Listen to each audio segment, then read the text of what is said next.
Pakar Pendidikan Universiti Kebangsaan Malaysia, Dr. Anwar Ahmad menolak dan membantah sepenuhnya cadangan supaya kerajaan mengiktiraf Sijil Peperiksaan Bersepadu, UEC.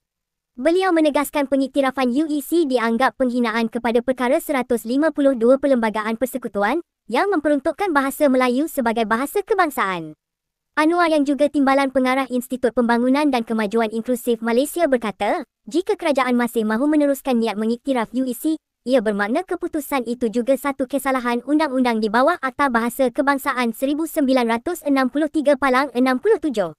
Menurut Anwar, negara yang mahu membina sebuah negara bangsa berjiwa kebangsaan tidak akan membenarkan sama sekali sekolah vernakular berada dalam sistem kebangsaan mereka.